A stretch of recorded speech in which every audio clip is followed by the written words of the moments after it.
ETF index mutual funds నేర్చుకుని stock మార్కెట్లో రాణించాలనుకుంటున్నారా? వెంటనే ఈ నెంబర్కి కాల్ చేయండి. నమస్తే అమ్మా. నమస్తే తల్లి.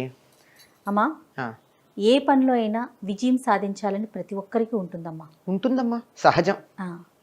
ఈ సాధన కోసం ఏ విధంగా అడుగులు ముందుకు వేయాలి? ఏం చేస్తే మనం విజయం సాధిస్తాం? శ్రమ పడాలమ్మా. ఊరికే ఎవరికి అలా ఆకాశంలోంచి ఊడిపడి ఏమీ లభించదు. ఊరికే ఏం రాదు కదా.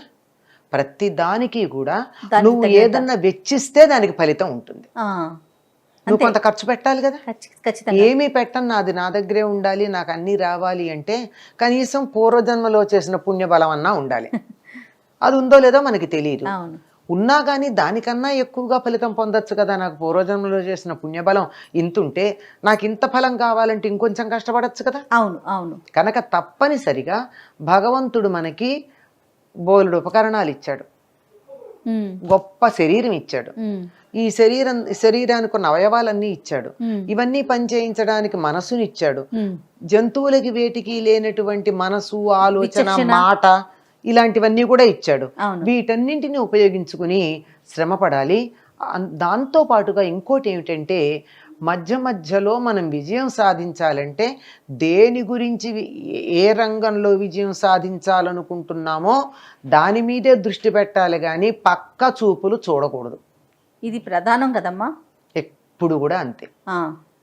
ఉదాహరణకి రేపు పరీక్ష ఉంది, బాగానే చదువుకోవాలి, కానీ అనుకోకుండా నేను ఎప్పటి నుంచో ఒక క్రికెట్ మ్యాచ్ చూడాలనుకుంటున్నా, నాకు ఫ్రీ టికెట్ దొరికింది. ఏం చేస్తారమ్మా విద్యార్థులు, ఈ కాలం విద్యార్థులు? మొగ్గు చూపుతారు. ఇటు క్రికెట్ మ్యాచ్కి వెళ్ళడానికి మొగ్గు చూపుతారా? అంటే నీ లక్ష్యమైనటువంటి నీ విజయం పొందాలనుకున్న పరీక్ష కన్నా నీకు ఈ పక్కకి వచ్చేసింది, అయిపోయింది. ఇంకా విజయం ఏమిటి? పక్క చూపు చూడకూడదు అన్నదే చాలా ప్రధానం. మధ్యలో ఆకర్షణలు రకరకాల రూపాల్లో వస్తాయి. ఒకటి విఘ్నాల రూపాల్లో వస్తాయి, మరికొన్ని మనకి అలా ఒక సౌకర్యంగా ఆకర్షణల రూపంలో వస్తాయి. వాటిని జయించాలి. అది జయిస్తేనే జయం వస్తుంది. ముందు జయం ఎక్కడో కాదు రావాల్సింది, నా మనస్సుని నేను జయించుకోవాలి. దీనికి గొప్ప ఉదాహరణ ఉందమ్మా. హనుమంతుడు నేను రామబాణంలాగా సముద్రాన్ని దాటుతాను అన్నాడు. రామబాణం ఎట్లా పెడుతుంది? సూటిగా పెడుతుంది, మధ్యలో ఆగదు. ఆగితే అయిపోయింది కదా బాణం. ఇప్పుడు అక్కడ తగలాల్సింది ఇక్కడెక్కడో తగిలిందంటే అది అయిపోయినట్లే. నేను అట్లా వెడతాను అన్నటువంటి వాడు బయలుదేరి వెడుతూ ఉంటే ఎన్ని రకాల ఇబ్బందులు వచ్చాయో చూడండి. మొట్టమొదట మైనాకుడు అన్నవాడు పైకి వచ్చి నా మీద కూర్చో, విశ్రాంతి తీసుకో, నీకు నేను శత్రువుని కాదు, మా పూర్వులకి సహాయం చేసినటువంటి వాడు, సముద్రుడికి సహాయం చేసినటువంటి ఇక్ష్వాకు కుల వంశంలో రాముడికి పని మీద పెడుతున్నావు కనుక నీవు ఇక్కడ మీ ఆతిథ్యం ఇవ్వడం మా ధర్మం కనుక ఆతిథ్యం తీసుకో, ఇగో కాసిన పళ్ళు, కాస్త విశ్రాంతి తీసుకో, వేగంగా ముందుకు పెడతావు అన్నాడు. హనుమాన్ ఏం చేశాడు?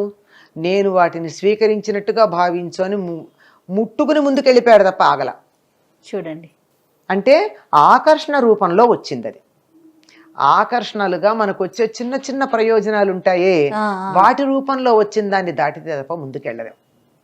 అట్లా పెడితే పరీక్షలు కొన్ని వస్తాయి. వీళ్ళు నిజంగా ఈ పరీక్ష చేయగలరా లేదా అని. సురస అనేటటువంటి నాగమాత అడ్డం పడింది. అసలు టెస్ట్ ఎందుకు చేయాలి? దేవతలు ఎందుకు టెస్ట్ చేయాల్సి వచ్చింది హనుమంతుడిని? నిజంగా శక్తి ఉందా? సరే, శక్తి లేదా మనం సహాయం చేద్దాం రామకార్యానికి అన్నట్టుగా పరీక్షకు పెట్టారు. పరీక్షకు పెడితే తెలివితేటలతో సురస నోట్లో ప్రవేశించి బయటకు వచ్చాడు. ఇక్కడ వాడుకున్నది ఏమిటి అంటే తెలివితేటలు, బుద్ధి కుశలత. ఏమంది? బ్రహ్మదేవుడు నాకు వరం ఇచ్చాడు, ఎవరైనా సరే నాకు ఎదురుపడ్డ వాళ్ళు నా నోట్లో ప్రవేశించక తప్పదు అని వరం ఇచ్చాడు అంది. ప్రవేశించాడు, బయటకు వచ్చాడు. అక్కడ వాడుకున్నాడు. ప్రభుత్వ జీవోలు ఏ రకంగా అయితే కామాలు సెమికోలన్లతో మనకు అనుకూలంగా మార్చుకుంటామో మనం అట్లా ప్రవేశించడమే కదా, తినడం కాదుగా, పొట్టలోకి వెళ్ళడం కాదుగా, నోట్లోకి కదా వెళ్ళాడు, బయటకు వచ్చాడు. దేవతలు సంతోషించారు. ఏం పర్వాలేదు, అక్కడ రకరకాల పరీక్షల్లో తట్టుకుంటాడని. ఇంకొకటి నిజంగా విఘ్నం వచ్చింది, ఛాయాగ్రాహి. అది పట్టుకుని నీడ పట్టుకుని లాగేసింది. దాన్ని తన బలంతో ఎదిరించి ముందుకు వెళ్ళాడు. అంటే మనకేదన్నా మనం విజయం సాధించాలంటే ఎన్ని రకాల ఇబ్బందులు వస్తాయి? ఆకర్షణల రూపంలో వస్తాయి, పరీక్షల రూపంలో వస్తాయి, నిజంగానే మన ఇబ్బంది పెట్టడానికి వచ్చే శత్రువుల రూపంలో వస్తాయి. 3 రకాలుగా వచ్చేటటువంటి దాటుకుని వెళ్ళాడమ్మా. ఎవరైనా సరే లంకని చేరాడు. ఆయన లెక్క ఎక్కడ రామబాణంలాగా లంక దాకా ఆగకుండా పెడతా అన్నాడు. వెళ్ళాడా లేదా? అంతే, వెళ్ళాడు. అట్లా అన్నమాట. అది మనం విజయం సాధించాలి అంటే ఇన్ని రకాలుగా వచ్చే విఘ్నాలను ఎదుర్కొంటూ ముందుకెళ్ళాలి. ఓకే, విజ్ఞానాలు ఎదుర్కోవాలి ఖచ్చితంగా. ఎన్ని రకాల ఆకర్షణ రూపంగా వస్తాయి విఘ్నాలు, వాటిని ఎదుర్కొని మనం ముందుకెళ్ళాలి. ఆ లక్ష్యం కోసం పని చేయాలి అమ్మా. వీటితో పాటు దైవ బలం కూడా ఉండాలి కదా? తప్పనిసరిగానమ్మా. రాముడే లక్ష్మణుడు రాముడితో చెప్తాడు అరణ్యవాసానికి బయలుదేరమన్నప్పుడు ఏమని, మన రాజ్యం మనం వెళ్ళక్కర్లేదు, ఉందాము, దైవ బలంతో పాటు పురుషకారం కూడా ఉండాలంటాడు. పురుష ప్రయత్నం పొరపాటు, దైవ బలంతో పాటు పురుష ప్రయత్నం కూడా ఉండాలంటారు. అంటే మనిషి తను ప్రయత్నం చేస్తే ఆ ప్రయత్నానికి దైవం అనుకూలిస్తే అప్పుడు పరిపూర్ణమైనటువంటి ఫలితం లభిస్తుంది, పరిపూర్ణమైన ఫలితం ఉంటుంది. ఒక్క మనిషి చేసుకుంటూ పోతే ఉప్పు లేని కూరలాగా ఉంటుంది. అన్నీ చేశారు ఉప్పేలా, అట్లా ఉంటుంది. అలాగే దైవం అనుగ్రహించి వీళ్ళు కూర్చున్న చోట కదలకపోతే కూడా అట్లాగే ఉంటుంది. ఈ 2 సమపాళ్లలో మేళవించబడుతూ ఉండాలి. దైవం ఎవరికి అనుగ్రహిస్తుంది? ఎవరైతే త్రికరణ శుద్ధిగా తమకున్న శక్తి సామర్థ్యాలన్నీ వెచ్చించి ధర్మ మార్గంలో ధర్మబద్ధమైనటువంటి కోరిక తీర్చుకోవాలనుకుంటారో వాళ్ళకి దైవం అనుకూలిస్తుంది. నేనేదో ఇప్పుడు అమెరికా ప్రెసిడెంట్ కావాలని కోరుకుంటేనో, ఇంకెవరో నా శత్రువు నశించాలని కోరుకుంటేనో, నేను ఎంత కష్టపడి ప్రయత్నం చేసినా దైవం అనుకూలిస్తుందా? అనుకూలించదు. నాకు దైవానుకూలం ఉంది. నాకు నేను ఎప్పుడో చేసిన పూజలో ఏదో కారణంగా, కానీ నేను కూర్చున్న చోట నుంచి లేవలేదే, కనీసం నేను అప్లికేషన్ ఫారం పెట్టలేదే, ఉద్యోగం ఎట్లా వస్తుంది? రాదు కదా. ఉద్యోగం ఇవ్వడానికి పై ఆయన రెడీగా ఉన్నాడు, చేయటానికి రెడీగా ఉన్నాము, నేనున్నాను, కానీ అప్లికేషన్ పెట్టలా. అప్లికేషనే దైవ బలం అంటారమ్మా. ఆ అప్లికేషన్ పురుష ప్రయత్నం. ఉద్యోగం ఇస్తానన్నది దైవ బలం.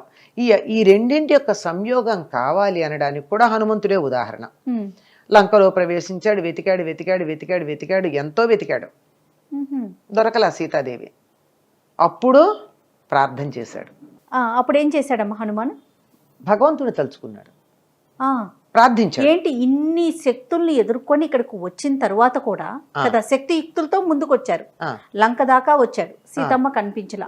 లంకలో ఆ రావణాసురుడి అంతఃపురం అంతా కూడా వెతికాడు, నగరం అంతా వెతికాడు, కనిపించలా. ఏమిటి ఇక్కడికి వచ్చాక ఇంత అయింది అని అనుకున్నాడు. ఏది కూడా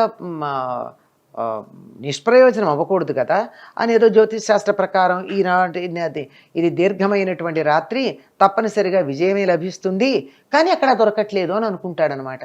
అని ఆలోచనలో పడ్డాడు. ఎంత ఆలోచనలో పడ్డాడంటే, సీతాదేవి కనపడకుండా నేను వెనక్కి వెళ్ళాను అనుకో, వెనక్కి వెడితే సుగ్రీవుడు బతకడు, నన్ను బతకనీయుడు, సుగ్రీవుడు బతకడు, మాట పోయిందిగా. సుగ్రీవుడు బతకకపోతే రాక్షసుల కోతులందరూ చనిపోతారు, రాముడు చనిపోతాడు, రాముడు చనిపోతే లక్ష్మణుడు చనిపోతాడు, ఈ వార్త తెలిసిన భరత శత్రుఘ్నులు చనిపోతారు, అయోధ్యలో ఉన్న వాళ్ళందరూ చనిపోతారు, కిష్కింధలో ఉన్న వాళ్ళందరూ చనిపోతారు. అందువల్ల నేను వెళ్ళను, వెళ్ళి సీత దొరకలేదని చెప్పను, ఇక్కడే ఉంటా. ఇక్కడే ఉంటే ప్రాయోపవేశం చేసి ప్రాణం వదులుతా. ఇంతదాకా వచ్చాడు, తాను ప్రాణం వదులుతానన్న పరిస్థితి దాకా వచ్చాడు. తానెంతసేపటికి కూడా సీతాదేవి కనపడకపోతే ఎన్ని రకాల ఆలోచనలు చేస్తాడు, చాలా ఆశ్చర్యకరంగా ఉంటాయి అటువంటి ఆలోచనలన్నీ. తర్వాత ఇంకా లాభం లేదు, ఎట్లయినా సరే మళ్ళీ ప్రయత్నం చేయాలని అనుకుని రాముడిని తలుచుకుంటాడు. అప్పుడు వాళ్ళు జయత్యతి బలో రామో లక్ష్మణశ్చ మహాబలః రాజా జయతి సుగ్రీవో రాఘవేణ అభిపాలితః దాసోహం కోసలేంద్రస్య రామస్యాక్లిష్టకర్మణః హనుమాన్ శత్రుసైన్యానాం నిహంతా మారుతాత్మజః నరావణ సహస్రం మే యుద్ధే ప్రతిబలం భవేత్ శిలాభిస్తు ప్రహరతః పాదపైశ్చ సహస్రశః ఆర్దయిత్వా పురీం లంకాం అభివాద్య చ మైథిలీం సమృద్ధార్థో గమిష్యామి మిషతాం సర్వరాక్షసాం. అని జయత్యతి బలో రామ లక్ష్మణశ్చ మహాబల. రాముడికి జయం, మహాబలుడైన లక్ష్మణుడికి జయం. సుగ్రీవుడెవరు? రాఘవేణ అభిపాలిత. రాముడి చేత పాలించబడే సుగ్రీవుడికి నమస్కారం. తర్వాత మళ్ళీ వీళ్ళందరికీ నమస్కరిస్తున్న మైథిలి, సీతాదేవి కూడా నమస్కారం చేస్తున్నాడు. నేనెవర్ని? హనుమంతుణ్ణి, వాయుదేవుడి యొక్క పుత్రుణ్ణి. నాతో ఎంతమంది రావణులనైనా నేను క్షణంలో దునుమాడగలను. వీళ్ళందరినీ కూడా సంహరించి, రాక్షసుని సంహరించి నేను మళ్ళీ వెనక్కి పెడతాను అని చెప్తాడు. దీన్ని జయమంత్రం అని చెప్తారండి. జయమంత్రం. జయమంత్రం వాల్మీకి రచించినటువంటి రామాయణంలో ఆ సుందరకాండలో హనుమంతుడు లంకలో ప్రవేశించినప్పుడు చదివినటువంటిది ఈ జయమంత్రం. వెంటనే అప్పుడు ఆయనకు అనుమానం వస్తుంది, ఇంత చూశాను, ఇక్కడెక్కడో ఏదో కొత్త వనం కనపడుతోంది, చూడలేదు, ఇక్కడ ఉంటుందేమో చూద్దాం అనుకుంటాడు. మంత్రం చదివాక అప్పటికి తెల్లవారుజాము అవుతుంది. పక్కన అప్పుడప్పుడే ఇంకా చంద్రుడు అస్తమించబోతూ, చంద్రుడు వెన్నెల బాగా ఉంది, ఎందుకంటే త్రయోదశి నాడు ప్రవేశించాడు అక్కడ. ఆలస్యంగా చంద్రుడు ఉదయించాడు, తెల్లవారేదాకా ఉంటాడు. ఇంకా సూర్యుడు ఉదయించబోతున్నాడు. వెళ్ళి చూస్తాను, ఎక్కడైనా కానీ సీతాదేవి ధర్మపరాయణురాలు గనక ఆ సంధ్యాదేవికి నమస్కరించుకోవడానికి నీరున్న చోటుకు వస్తుందేమో, వెళ్ళి అక్కడ చూస్తే ఇన్ని ఆలోచనలు వచ్చాయి ఎప్పుడు ఆయనకి. ఇది అంతా ఎప్పుడు వచ్చింది? జయత్యతి బలో రామో లక్ష్మణశ్చ మహాబలః అని చెప్తూ, దాసోహం కోసలేంద్రస్య, నేను రాముడికి దాసుణ్ణి అని చెప్పుకున్నాడు. అక్కడ మొదటిసారి అలా ఆయన తను డిక్లేర్ చేసుకుంది. దీన్ని జయమంత్రంగా చెప్తారమ్మా. ఈ మంత్రం చదువుకుని ఏ పని మొదలు పెట్టినా పరిపూర్ణంగా విజయం లభిస్తుంది అంటారు. అంటే ఇప్పటిదాకా చేసింది పురుష ప్రయత్నం, నేను రాముడి వదిలిపెట్టినటువంటి బాణంలాగా పెడతానన్నది పురుష ప్రయత్నం. అంతా అయిపోయింది, నేను రాముడి దాసుణ్ణి అన్నది ఆయన భగవంతుడిని తలుచుకుంది, వెంటనే ఫలితం లభించింది. ఏదైనా ఒక విషయంలో విజయాన్ని సాధించాలంటే తప్పనిసరిగా ఈ జయమంత్రాన్ని చదువుకోమని చెప్తారు. నిజానికి సుందరకాండ ఏమిటి, మొత్తం రామాయణం అంతా మంత్రమే. అందులో కూడా మనకు అన్ని మంత్రాలు, అన్ని ప్రయోజనాలు కాదు గనక, మనం ఏ పని చేసినా విజయం సాధించాలనుకుంటాం గనక, ఆ విజయం పొందాలంటే ఇది గనక చదువుకున్నట్టయితే తప్పనిసరిగా విజయం పొందుతారు, లక్ష్యం చేరుకుంటారు. అంతేనమ్మా. అంతేనమ్మా. నమస్తే.